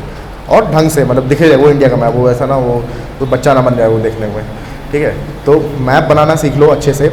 और सिर्फ इंडिया का क्यों, मान लो आज का इंटरनेशनल रिलेशन में तो इंडिया के आसपास के भी मैप बनाना सीख लो, कि अफगानिस्तान का कैसे बनता है, साउथ ईस्ट एशिया का क्वेश्चन आया, आप बना दो, एक एरो बना के दिखा दो, तो वैल्यू एडिशन हो जाएगा। तो देखो आपका इसका बेसिक क्या कॉन्सेप्ट क्या है कि आप जैसे जब पेपर लिख रहे हो तो वो बंदा जो चेक कर रहा है वो एक दिन में 20-25 कॉपी चेक कर रहा है तुम्हारी, सबने सेम आंसर लिखे हैं, सबका सेम ही चीज़ होती है, सब एक ही लेवल के पढ़े हुए हैं। तो आपको अपनी बुक कॉपी को स्टैंड आउट करना है, मतलब ऐसा आंसर लिखो कि अगले 2-4 कॉपी को तो नंबर ही कम करा दो उनके, इतना अच्छा बेंचमार्क आपने कर दिया। तो उसको स्टैंड आउट करने के लिए क्या है कि अपने आंसर में कुछ मोनोटोनस जो चल रहा है उसको ब्रेक करना है आपको। सब पैराग्राफ में लिख रहे हैं, आप पॉइंट फॉर्म में लिख दो आंसर। कोई डायग्राम नहीं बना रहा, आप डायग्राम बना के दिखा दो आंसर, जल्दी स्पेस जल्दी भरेगी और पेपर पूरा जल्दी कंप्लीट होगा। और जो आप बोल रहे हो ना कि आखिरी की मसला नहीं है, टाइम मैनेजमेंट ऐसे ही होता है। आपको सिर्फ गधा मजदूरी नहीं करनी है एग्जाम में, इस सर्विस भी गधा मजदूरी वाली नहीं है, आपको स्मार्ट वर्क करना है। तो आप सिर्फ आंसर लिखने में चले जाओगे तो आपको एक तो क्वेश्चन पीछे छूटेगा, तो आपको बीच बीच में एरो डायग्राम बना के बनाओगे तो आपको कॉपी भरी भरी लगेगी और टाइम भी बच जाएगा इसमें। फिर जो एक और चीज़ है, ये तो चलो ठीक है मार्जिनल है, इससे ज़्यादा क्या है कि आपका टेस्ट सीरीज़ की इंपॉर्टेंस बहुत ज़्यादा होती है। जितने टेस्ट सीरीज, देखो ज्ञान सबको मिल गया क्या करना है क्या है, लेकिन जितने आप टेस्ट सीरीज लिखोगे, कहीं भी लिखो, ध्येय में लिखो, ध्येय भी अच्छा है, जहाँ मर्जी आपको लिखना हो लिखो, लेकिन लिखो टेस्ट सीरीज। जैसे मैं अपना बता रहा हूँ, मैंने प्री और मेंस के बीच में 50 टेस्ट लिखे थे टोटल, ठीक है। तो अलग अलग जगह से मतलब सब कुछ प्री, उसमें ऐसे भी है, एथिक्स भी है, GS ऑप्शनल, सब कुछ मिला के तो 50 से लिखना बहुत होता है, बहुत चीज़ हो जाता है। आप जितने लिख सकते हो ना टेस्ट लिखो, क्योंकि उससे आपको आता बहुत कुछ है, लेकिन उसको लिखोगे कैसे वो बहुत इंपॉर्टेंट होता है। इंट्रोडक्शन कैसे दे रहे हो, basic introduction, body A, body B और कंक्लूजन जो होता है डिमांड ऑफ द क्वेश्चन, ये चीज़ करनी है। फिर आपका जो पॉइंट था कि वही जल्दी कैसे, तो एक तो है कि अपना पेन वैन डिसाइड कर लो किस पेन से लिखते हो, जो अच्छी राइटिंग आती है, सबका अलग अलग हो सकता है ना। वो भी इंपॉर्टेंट फैक्टर होता है, क्योंकि वहाँ जब 1-1 मिनट की बात हो रही है, जैसे मैं लिखता था पेंटल एरजेल्स करके एक है पेन, वो मुझे लगता है कि उससे स्पीड तेज़ आती है, या V5 से भी तेज़ आती है स्पीड, तो ये सब कर सकते हो तुम लोग, ठीक है। कोई बहुत ही क्लीशे चीज़ें लगती है, लेकिन मैं भी ये सब ढूंढता था भाई कौन सा टॉपर कौन से पेन से लिख रहा है, ठीक है। तो ये भी इंपॉर्टेंट क्वेश्चन भाई, मेरे को भी आता था कि ये इंपॉर्टेंट हो जाता है कभी कभी। और जेल पेन जनरली तेज चलता है, ये मैं एक्सपीरियंस कर चुका हूँ, तो ये भी आपको कर सकते हो। तो और फिर आप जितना प्रैक्टिस करोगे ना, तो आपको आंसर लिखने की जब तक हेजिटेशन रहेगी तो आप धीरे लिखोगे। जब आपको लगेगा कि आंसर हाँ लिख देंगे आंसर, उसमें क्या है, जैसे बहुत लोग को होता है, इनर्शिया होता है कि आंसर नहीं लिखना यार, पढ़ा लो 2-3 आंसर नहीं लिखना। और आंसर जब राइटिंग भी कर रहे हो तो चलो ठीक है, स्टार्टिंग अगर कर रहे हो तो ठीक है 20-25 मिनट लगेंगे, फिर आपको इवेंचुअली ऐसे फेज में मूव करना है कि आप टाइम बाउंड में आंसर लिखोगे। 5 आंसर लिख रहे हो, 5 × 7.5 कर लो, 40 मिनट दो, 45 मिनट दो, उसमें आपको 5 आंसर लिखने हैं लगभग। तो आपको पता होना चाहिए कि जो 15 नंबर क्वेश्चन होता है उसमें आपको 11 मिनट मिलते हैं, और जो 10 नंबर क्वेश्चन होता है उसमें आपको 7-7.5 मिनट मिलते हैं इसके अराउंड। तो अपने आप को वहीं पे आपको लाना है। ये आप सिर्फ प्रैक्टिस से ला सकते हो, सिर्फ बातें सुनने से और उससे नहीं होगा। जितना तेज लिख सकते हो उतना लिखो, क्योंकि वहाँ पे देखो एक्चुअली इसके लिए ये भी इंपॉर्टेंट होता है कि आपके नोट्स कैसे बने हैं, कि आपको खटाखट पॉइंट्स याद आने चाहिए। बिकॉज एक्चुअल एक्सपीरियंस से 2 मेंस के बता रहा हूँ कि आपका क्वेश्चन, एक तो क्वेश्चन 2 बार पढ़ना है वहाँ पे जाके, ये सबसे बड़ा ब्लंडर होता है। पूछ क्वेश्चन है, आपने कुछ और लिख दिया तो 0 देता है आपको सीधे वो, है ना। मतलब पूछा कुछ इशू, वाई पूछा कि आपने हाउ लिख दिया उसका आंसर, है ना। और फिर उसमें भी है क्रिटिकली एनालाइज करना है, इलेबोरेट करना है, उसके हिसाब से आंसर की अप्रोच चेंज होती है। तो क्वेश्चन हमेशा 2, फिर आप देख रहे हो यार ये तो क्रिटिकली एनालाइज करना था, मैंने तो इलेबोरेट कर दिया इसको, है ना। तो ये ना होए, तो 2 क्वेश्चन पढ़ने के बाद आपको तुरंत आंसर लिखना शुरू करना है। उसके पास कोई सोचने का टाइम नहीं है, क्योंकि अगर सोचोगे तो फिर टाइम निकल जाएगा। इसलिए इंट्रोडक्शन आपका बहुत ही स्टैंडर्ड सेट होने चाहिए। GS2 में कोई भी इंट्रोडक्शन आएगा, मोस्ट लाइकली आप कॉन्स्टिट्यूशन से डिफाइन स्टार्ट करोगे कि according to this article this is this, या कोई जजमेंट से करोगे, है ना। तो ये चीज़ हो गई स्टैंडर्ड करने वाला। GS3 का कोई भी आएगा, आप इकोनॉमिक सर्वे मिल गया, कोई रिपोर्ट मिल गई अच्छी, या लेटेस्ट वर्ल्ड बैंक ने ये बोला है कि इतने % लोग ऐसे हैं, है ना, ये करो स्टार्ट, ये बहुत अच्छी बात हो गई। कोई इंडेक्स आ गया, हंगर पे कोई क्वेश्चन आया मान लो, आप स्टार्ट करो according to the latest global hunger index India stand 97 out of the 108 countries. तो ये बुरा हो गया ये बात। तो this explains a lot about the poor condition of nutrition in India. तो स्टैंडर्ड हो गया, 2-3 लाइन का इंट्रोडक्शन लिखना है। तो इसके लिए आपको प्रैक्टिस बहुत करनी है कि आप खूब आंसर लिखोगे तो खूब इंट्रोडक्शन लिखोगे। तो ये सब चीज़ें ना मैकेनिकल हो जाती हैं कि आपने क्वेश्चन करा, धर लिखना शुरू कर दिया। फिर जब बीच में बॉडी में आते हो तब आप थोड़ा सोच के लिखो कि हाँ प्रायोरिटाइज करना है। पॉइंट्स आपको पता होने चाहिए, प्रायोरिटी आपको वहाँ पर डिसाइड करनी है कि कौन सा पॉइंट पहले लिखना है ना। तो इसीलिए आप प्रैक्टिस जितनी करोगे, जितना एग्जाम जैसे मैं बता रहा हूँ, पेन लेके जाओ, कंजूसी मत करना। मैं भी हर पेपर में नया पेन लेके जाता था, रिफिल बच जाती तो बच जाती थी, कोई बात नहीं, ठीक है। क्योंकि ये सब चीज़ें ना बाद में 1-1 मिनट मैटर करता है। कि वैसे मेरे GS4 की कॉपी तो मुझसे छीनी गई थी। GS4 काफ़ी लंबा हो जाता है, और वो क्या हो जाता है कि फिजिकल फटीग भी आ जाती है तब तक, क्योंकि आप लगातार 3 दिन से लिख रहे हो, है ना। ये चीज़ अभी आपने फेस नहीं करी होगी कि जब आप 3 घंटा 2 दिन एग्जाम, 3 घंटा 2 बार लिख रहे हो, 6 घंटा एक दिन में, और 3 दिन लगातार लिख रहे हो, तो जब GS4 तक आओगे ना तो हाथ नम हो जाएंगे लिखते लिखते तुम्हारे एकदम एंड तक। GS4 होता भी सबसे लंबा पेपर है ना। तो ये भी एक फैक्टर इंप्रूव होता है। वहाँ पे ना बहुत चीज़ें एक साथ काम कर रही हैं आपको, presence of mind, physical fitness, है ना। अब आप यही नहीं कि 2 बार बाथरूम में चले गए, 3 घंटे में आपको ऐसा ट्रेन करना है कि बाथरूम कुछ नहीं रखा पे वहाँ पर, आपको एकदम घड़ाधड़ लिखना है, एकदम ऐसा कर्म नहीं होता, एकदम कर्मयोगी बन के एकदम लिखना है। वहाँ पे फिर कोई टाइम नहीं, क्योंकि आप जाओगे तो फिर आपका ही टाइम वेस्ट होगा। 2 मिनट गए, आप 2 क्वेश्चन छूटे, आप लिस्ट से बाहर, खत्म, है ना। तो इस बहुत ब्रूटल कॉम्पिटिशन है। इस बार कितने 712 सीट्स है, मेरे टाइम में 800 लोग सेलेक्ट हुए हैं, टोटल 751 सेलेक्ट हुए हैं, रिजर्विस्ट आके 800 कुछ हो जाएगा। समझो 9 लाख में से 800 लोग सेलेक्ट हो रहे हैं, तो आपको you have to be the best, है ना। तो इसलिए डरा नहीं रहा हूँ मैं, बस मैं कॉशन दे रहा हूँ कि भाई देखो अपनी तरफ से पूरा लगाना है। और इस सब के बीच में ना सबसे इंपॉर्टेंट बात होती है जो वही कि हाउ टू मूव ऑन, कि आपको सेल्फ पिटी नहीं करनी है कि यार क्या यार मैं क्यों कर रहा हूँ, मेरे सब दोस्त तो ये कर रहे हैं। तो वो इसलिए इंपॉर्टेंट है कि आपने खुद अपने लिए करा है शुरू, आप खुद IAS बनोगे तो खुद ही सबसे ज़्यादा मजे करोगे, है ना। किसी को मेहरबानी नहीं कर रहे हो करके। खुद UPSC नहीं बोला था कि आप आ जाओ, आप गए हो ना उसके बाद, तो उसको तो देखो वो तो ब्रूटल है ही, आपको उसके स्टैंडर्ड पे लिव अप टू करना है ना। तो अपने आप को पिटी नहीं करना कि यार मैं क्यों कर रहा हूँ, मैं ही क्यों कर रहा हूँ ये काम, सब लोग मस्ती कर रहे हैं, ये सब करोगे ना तो फिर आप डिप्रेशन में चले जाओगे। आपको रखना है कि मैंने एक मिशन उठाया है, मुझे ही ये करना है और मैं करके रहूँगा। ये अप्रोच, पॉजिटिव अप्रोच जो होती है ना, बहुत इंपॉर्टेंट है कि पूरे फेज में, और स्पेशली इंटरव्यू में। मान लो वो जानबूझ के ऐसे क्वेश्चन पूछते हैं कि आपका वो कर दें कि, मान लो उन्होंने क्वेश्चन पूछा था एक बार मेरे दोस्त से कि जब डोकलाम चल रहा था तो उन सर ने पूछा था, एक्चुअली क्वेश्चन था ये एक्चुअल इंटरव्यू में, कि इंडियन आर्मी क्या कर रही है, कुछ नहीं कर रही है, वो तो घुसे चले आ रहे हैं, हम लोग फालतू पैसा बर्बाद कर रहे हैं वहाँ पे, आप क्या सोचते हो उसके बारे में। अब देखो इतना नेगेटिव क्वेश्चन पूछा उन्होंने, तो आपको इसको घुमा के पॉजिटिव दिखाना पड़ेगा, नहीं सर ऐसा नहीं है, कुछ कर भी रहे हैं हम लोग, इतना भी बर्बाद नहीं है ज़िंदगी, है ना। तो आपको ये पॉजिटिव अप्रोच हर जगह, जैसे हर कंक्लूजन आपका पॉजिटिव, फॉरवर्ड लुकिंग, फ्यूचरिस्टिक होना चाहिए, ठीक है। तो ये आपको अप्रोच दिखनी चाहिए, तो उससे उसका तो नंबर जुड़ते भी नहीं है ना। तो ये नहीं है कि हमको 200 में 198 नंबर चाहिए, ऐसा नहीं करना है। आपको सिर्फ कट ऑफ से 2 नंबर भी चलेगा ना, चलेगा, कोई बात नहीं। IFS वाले तो कोई होगा तो उसको थोड़ा ज़्यादा चाहिए होगा, वरना सिर्फ वो कट ऑफ क्लियर करना है। तो इसलिए इतना एफर्ट भी नहीं डालना है उसमें। इसका मतलब ये नहीं कि आप पढ़ो नहीं, मतलब ये है कि आप सब चीज़ में पागल मत हो जाओ, क्योंकि प्रीलिम्स आजकल जैसा आ रहा है कि आप पगला जाओगे पढ़ते पढ़ते। अब जैसे इस बार स्पोर्ट्स पे क्वेश्चन आ गए, तो भाई आप कितने स्पोर्ट्स के क्वेश्चन पढ़ोगे आप। आज इस बार वर्ल्ड टेस्ट चैंपियनशिप पूछा है, मान लो अगली बार स्नूकर पे पूछ लिया तो क्या लिख लोगे उसमें। तो ऐसे बाउंसर को आपको छोड़ना पड़ेगा, फिर नहीं कर सकते। अब कब रेडी होते हैं इसका बैरोमीटर चेक ये होता है कि आपकी प्रीलिम्स की पढ़ाई स्टार्ट करने से पहले, that is 65 days before the prelims, आपका पूरा मेंस की प्रिपरेशन हो जानी चाहिए, स्पेशली ऑप्शनल की बिल्कुल सारे नोट तैयार, आपकी राइटिंग प्रैक्टिस तैयार, आपको सब कुछ पता है ऑप्शन के बारे में, फैक्ट्स भले भूल जाओ लेकिन कॉन्सेप्ट पता है, ठीक है। तो ये बहुत अच्छा बैरोमीटर कि अब मैं, क्योंकि देखो प्रीलिम्स की तैयारी ऐसे करनी है कि इसके बाद तुरंत मेंस शुरू होगा, फिर आपको मेंस करना, मेंस को जब वो 80 दिन आते हैं तब आपको पढ़ने का टाइम नहीं होता, आपको लिखना होता है उसमें पूरा टाइम। तो यही चेक है कि आप प्रीलिम्स क्वालिफाई करने के लिए नहीं कर रहे हो, प्रीलिम्स के बाद मेंस क्वालिफाई करने के लिए आप पढ़ रहे हो उसके लिए। तो यही चेक होता है कि मैं क्या प्रीलिम्स करने के बाद तैयार हूँ ही करने के लिए, तब आप प्रीलिम्स की पढ़ाई शुरू कर दो। और प्रीलिम्स दबा के 2 महीने पढ़ो, वही आपका ऑप्टिमल टाइम है। अगर 5 महीने पढ़ोगे तो then you will become complacent कि पढ़ लेंगे। जब 2 महीने का टाइम होगा 60 दिन का, उसमें आपको 50 टेस्ट देने हैं, है ना, लगभग 50 टेस्ट दे देना, 45 टेस्ट देना कम से कम, जो भी कोचिंग कब कर रहे हो। तो अब आपको ना बिल्कुल मिशन मोड में पढ़ाई होगी। देखो मिशन मोड जब बहुत लंबा मिशन हो जाता है ना, तो फिर आप नहीं पढ़ पाते उतना। तो उस टाइम पे आपको स्पेसिफिक पढ़ना है कि एक दिन में टारगेट बना के 1 हफ्ते में पढ़ना है, 1 हफ्ते में पढ़ना है, इस टाइप से करोगे तो होगा। और कोई आएगा? हो गए? हाँ, इंटरव्यू बहुत दूर है अभी, पहले वहाँ तक पहुँचो फिर करेंगे। इंटरव्यू ना सबसे रोमांटिसाइजिंग चीज़ होती है, वो जब आओगे तब बहुत टाइम मिलेगा, तब कर लेना। इंटरव्यू के लिए देखो बेसिक क्या होता है, जो बेसिक फर्रा बता रहा हूँ अभी से, लर्न टू टॉक, किसी से बात करना। जैसे आप क्वेश्चन पूछ रहे हो, बहुत अच्छी बात है क्वेश्चन पूछ रहे हो, ये झिझक जब निकलेगी ना, बिकॉज वहाँ पे इंटीमिडेटिंग एटमॉस्फेयर होता है।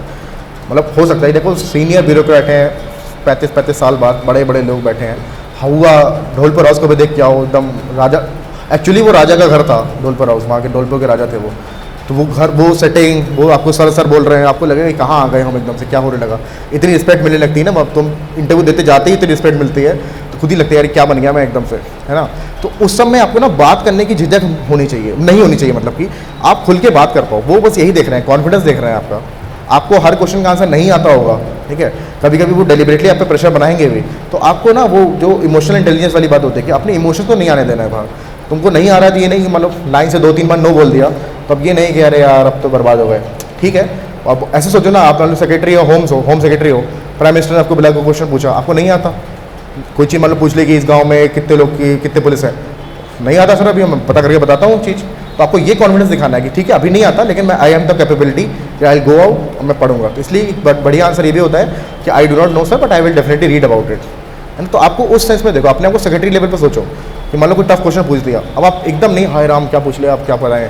कभी देखा ऐसे करते हुए? कोविड के टाइम पे इतनी ब्रीफिंग होती थी, अमिताभ खरे कि एजुकेशन पे इतना हुआ था, अमिताभ खरे सर तुम्हारे एजुकेशन सेक्रेटरी हैं, कभी इसमें देखा उड़ते हो कि अरे यार अब तो मेंस वो हो नहीं पा रहा, बोर्ड अब क्या करेंगे। तो आपको ना कंपोज दिखाना है, तो यही चीज़ इंटरव्यू में भी दिखानी है। उसके लिए आप अभी से प्रैक्टिस करो, ज़्यादा नहीं करने के बजाय गप्पे मारना शुरू कर दिए, अपनी बात कहने का वो होना चाहिए। यहाँ जो क्वेश्चन पूछ रहा है बहुत अच्छी बात है, इतने लोगों के बीच में क्वेश्चन बोल पा रहा है आके, है ना, ये भी बहुत इंपॉर्टेंट चीज़ हो जाती है। हाँ,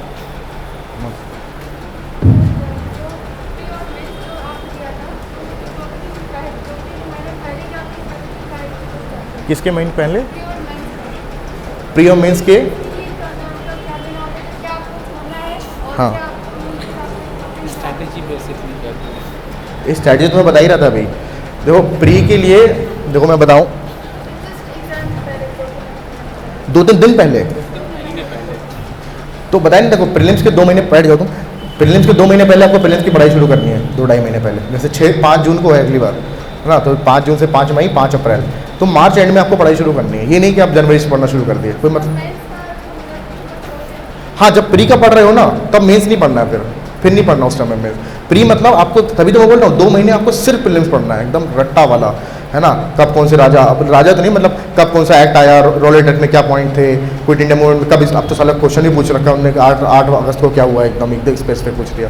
तो तब आपको ये सब ओपिनियन नहीं पूछ रहा है, तब आपको स्पेसिफिक प्रीलिम्स वाला, कौन सी रिपोर्ट कौन छापता है, कौन सी IPCC में क्या बोला गया है ना, किसका ये मंदिर किसने बनवाया था, ये सब बातें आपको तब वो पढ़नी है। उस समय प्रीलिम्स नहीं पढ़ना है। जब प्री पढ़ रहे हो then it is purely pre 2 महीने। इसलिए मैं बोल रहा हूँ कि वो उन 2 महीने में ना आप ऑप्शनल पढ़ पाओगे ना आप एथिक्स पढ़ पाओगे।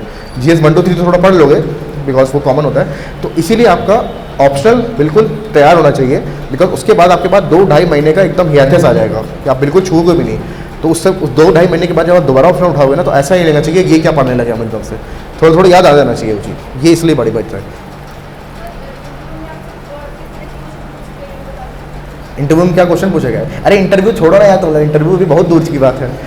इंटरव्यू तक पहुंचोगे तो सब में आ जाओ, ट्रांसक्रिप्ट मिल जाएंगे बहुत सारी तुमको। इंटरव्यू के लिए नॉर्मल क्वेश्चन पूछे थे यार, वही एजुकेशन, हेल्थ, यूपी के स्पेसिफिक इन्वायरमेंट, क्रिकेट के ऊपर पूछा था, इंटरनेशनल रिलेशन के पूछा था, है ना। लेकिन अभी उस पर मत जाओ, है ना, सुनने में बड़ा मज़ा आता है, वो बहुत दूर है अभी उसे ना। देखो रोमांटिसाइज नहीं करना है इस जर्नी के साथ, प्यार भले करो, लेकिन रोमांटिसाइज नहीं करना है कि यार मैं कितना पढ़ रहा हूँ। देखो जैसे वो बेवकूफ़ी की चीज़ें होती हैं ना, स्टडीग्राम वाली चीज़ें होती हैं जो यूपीएससी में 3 घंटे का टाइम लैप्स वीडियो बनाया कि देखो पढ़ रहा हूँ मैं, किसी को दिखा थोड़ा कि पढ़ रहे हो, खुद के लिए पढ़ रहे हो, पढ़ो खुद चुपचाप, है ना।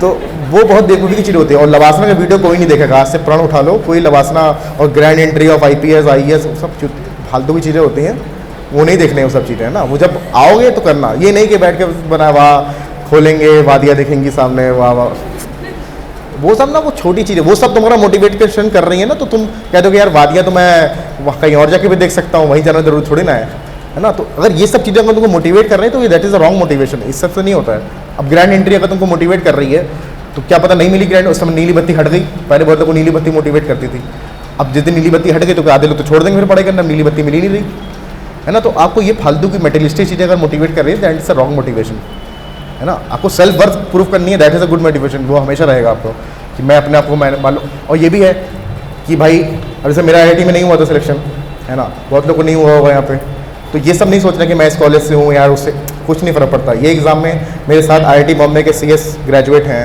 इलेक्ट्रिकल के ग्रेजुएट हैं, कॉलकॉम में प्लेस था एक लड़का, नहीं हुआ सिलेक्शन, मेरा हो गया, मेरा बिट्स में था, मेरा हो गया, है ना। ऐसा कुछ नहीं है। जुनैद अहमद सर का आपने नाम सुना ही होगा, AIR वो शारदा यूनिवर्सिटी के हैं, देखो उनका हो गया। तो ये सब चीज़ें बैकग्राउंड कुछ नहीं मैटर करता, आपका अगर पढ़ने की आपको अंदर वो है मोटिवेशन कि मैं पढ़ूंगा, मैं कुछ करूंगा, तो आप इस पर बिल्कुल आ सकते हो। This exam is a great leveller, और एकदम सबको पूरा मौका मिलता है अपने को प्रूव करने का। और कभी बल्कि ना इंटरव्यू में ना इसका उल्टा ही पड़ता है, बहुत अच्छे एकेडमिक रिकॉर्ड से हो ना तो फिर वो तुम्हारा बहुत फाड़ा इंटरव्यू लेते हैं, फिर तुम्हारा मतलब दबा के एकदम पूछते हैं क्वेश्चन तुमसे, फिर है ना एकदम कि आप तो पहला क्वेश्चन यही होता है IIT से करा रहे हो कि वाही सिविल सर्विसेज क्यों आना है यहाँ पे भाई, 25 लाख का पैकेज छोड़ के क्यों आ रहे हो, अब इसी पे तुम्हारा आते बच्चे गिर जाते हैं, है ना। तो इस सब में नहीं पढ़ना है आपको कि किस कॉलेज से हो। बहुत बार होता है, बोल नहीं रहे भले लोग, मुझे ही होता था कि यार अब भी IIT तो हुआ नहीं था यार, अब होगा क्या इसमें, 2 बार फिर नहीं भी हुआ इसमें, तो ये सब आएगा। लेकिन अब तुम मेरे एग्जाम पे देख लो, होता है, इंसान ही करते हैं, तुम्हारे जैसे ही इंसान करते हैं मैं एकदम, ठीक है, एकदम नॉर्मल है सब कुछ, सब लोग कर सकते हो यहाँ पे। अच्छी बात है सब यहाँ पे UPSC वाले ही है ना, वो जब मेनली तो UPSC फोकस है, देखो फोकस उसी पे करो। अगर PCS पे ही फोकस करोगे तो फिर तो तहसीलदार ही बन पाओगे, ठीक है। तो मतलब नो ऑफेंस टू तहसीलदार, बहुत अच्छा काम करते हैं वो, लेकिन IAS के लिए कर रहे हो तो IAS के लिए पढ़ो, IAS is the main thing, ठीक है। IAS IPS IPS जो भी है, एम उसी को करो, तभी तो देखो क्या होता है जो मेरे लिए था कि आपका इतना जो प्रयास है उसका एंड रिजल्ट इतना अच्छा होना चाहिए कि वो सब वर्थ इट होना चाहिए, है ना। तो इसीलिए पढ़ो कि यार जब हो जाएगा ना तब मेरा बहुत सही रहेगा, है ना, अपने अंदर को कॉन्फिडेंस लगेगा। जैसे मैंने अपना एग्जाम में बताऊँ, मेरे जियोलॉजी ऑप्शनल था, आई डोंट थिंक किसी का है, किसी का जियोलॉजी ऑप्शनल नहीं होगा, किसी का नहीं होता। इस बार मेंस जब दे रहा था मैं 3 लोग बैठे थे वहाँ पे जियोलॉजी के बस, ठीक है, 2 का हुआ उसमें सिलेक्शन, ऐसा नहीं है। ये DFO गोरखपुर है अविनाश सर, उनका भी हुआ है सिलेक्शन, 193 रैंक है उनकी। तो क्या है कि वो जब मैंने किया उसकी कोई कोचिंग अवेलेबल नहीं है, कोई टेस्ट सीरीज अवेलेबल नहीं है, खुद मटेरियल भी अवेलेबल नहीं है, वो तो मेरे भैया हैं उन्होंने थोड़ा गाइड किया।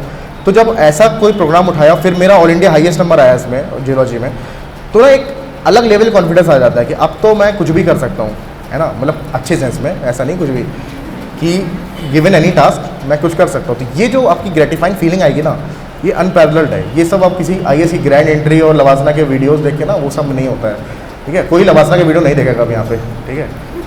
और किसी का क्वेश्चन?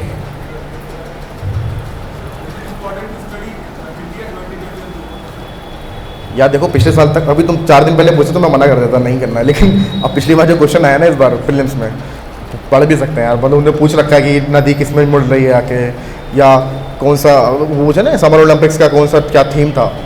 तो भाई देखो इस बार का प्रीलिम्स तो मुझे भी, मैं देता तो मैं फेल हो जाता, मुझे पता है, मैं नहीं पढ़ता था ऐसे, तो शायद पढ़ सकता है वो। थोड़े दिन और रुको, बताएंगे लोग और बताएंगे, थोड़ा और एनालिसिस हो जाने दो तो फिर आगे पता चलेगा।